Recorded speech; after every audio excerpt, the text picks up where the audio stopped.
En este video, te presento la historia de Gary Webb, un reportero investigador, cuya investigación lo llevó a descubrir los nexos entre el narcotráfico y la CIA.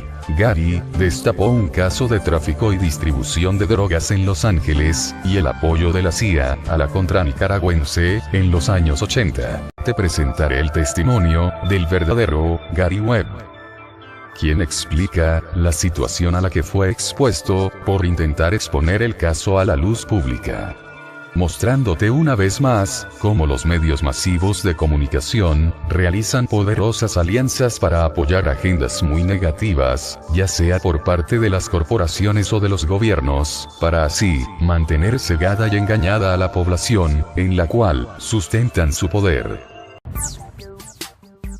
Investigative reporting is being sort of squeezed out of the picture, and I think intentionally, because it tends to ruffle feathers. I mean, good investigative reporting does ruffle feathers, and it draws lawsuits, and it gets newspapers in trouble. My name is Gary Webb. I am an investigative journalist. I've been an investigative journalist for about 25 years for daily newspapers. And in 1996, I wrote a series of stories entitled Dark Alliance, which was about CIA involvement in drug trafficking. Publicado en el noticiero del Mercury San José, la investigación de Gary vinculó la operación de cocaína de la CIA a la creciente epidemia de crack en los guetos de Los Ángeles. What my story showed was that the cocaine that was being sold in those neighborhoods was coming from mainly one source. And this one source was being used to finance a guerrilla war in Central America. En 1987, las audiencias del Comité Kerry expusieron la operación Drogas por Armas de la CIA, establecida para fondear el ala derecha de la contra nicaragüense. The general idea of the CIA dealing drugs was something that the American mainstream press had never written about before, and that's why it prompted outrage among blacks, among drug reform activists, among politicians, by the CIA, by every federal agency involved in the drug war, because it showed they weren't doing their jobs, that it was a fraud. Inicialmente aclamado por los medios de comunicación como un periodista duro, Dark Alliance impulsó a Gary hacia los reflectores y provocaron un escándalo nacional. Right after we published the stories, the support we got from the media was very favorable. Newsweek magazine did a big piece on the story and said it was well documented and well researched. The website was getting like 1 million hits a day. There were marches in Watts, there were marches in Compton, there were candlelight vigils. Every California senator demanded an official investigation. So the story itself is really building momentum. A pesar del nivel de indignación pública, el gobierno eligió ignorar la historia. The government reaction was no reaction. And this, I believe, was a very careful strategy, because nobody was going to believe the government if they came out and said we didn't do it. The proof was fairly overwhelming, since we had all these government documents showing that it had happened. So what happened was they let the so-called liberal press speak for them.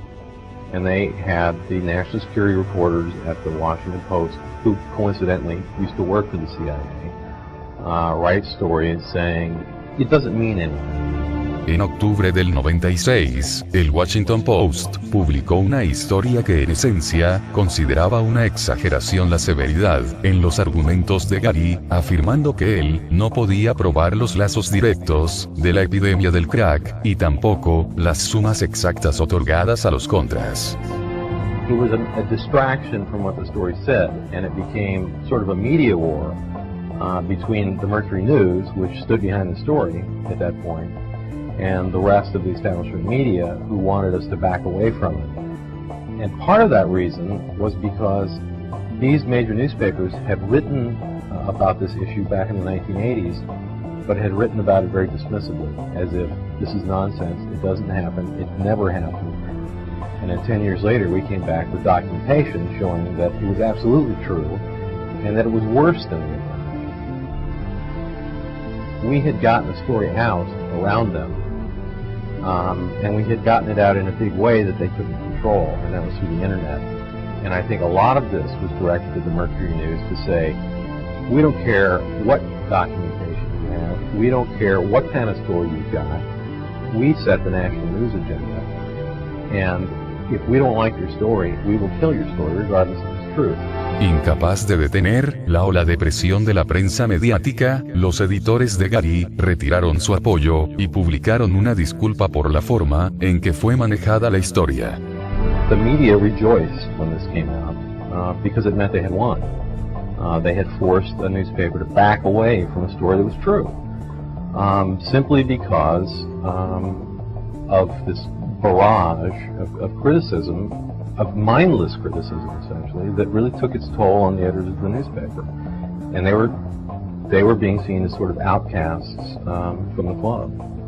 And I think they made a political decision that it was better in the long run to take a dive on this story and get back in the good graces of the rest of the media. A pesar de la posición del periódico, Gary no se retiraría de la historia. It was essentially a war between my editors and myself because I wouldn't apologize for the story or back away from the story, and fought them on it publicly. And so they transferred me to a bureau that was 140 miles from where I lived, and I called in sick a lot. En noviembre del 97, Gary Webb renunció al Mercury News de San José y escribió un libro sobre la historia y su experiencia al intentar exponerla al público. One of the things I'm proudest of in regards to that story is the website that the Mercury News set up, because it really was the first time that a newspaper brought its readers not only into the interior of the paper, but into the reporters' notebooks. This was a story that, as I told my editors, had a very high unbelievability factor built into it. A lot of people were going to say, this can't be true. And this story became a sensation because of the website. Not because of the story, but because people could get to it. And they could never have gotten to it before because the San Jose Mercury News is a small regional newspaper in Northern California. That you couldn't read if you lived in New York, or you couldn't read if you lived in LA. But this story you could read anywhere in the world and see all of our documentation. So it became, and we did this on purpose to make it very hard to knock down, to make it very difficult for people to say this didn't happen. But they said it didn't happen anyway.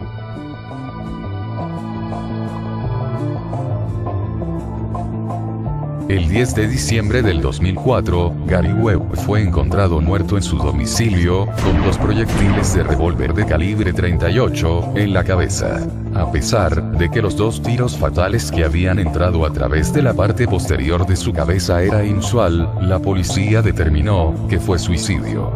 Hasta la fecha hay indicios de que se trató de un asesinato.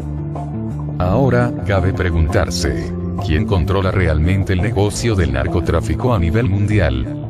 ¿Por qué Latinoamérica se encuentra sumida en la delincuencia, el narcotráfico y la corrupción?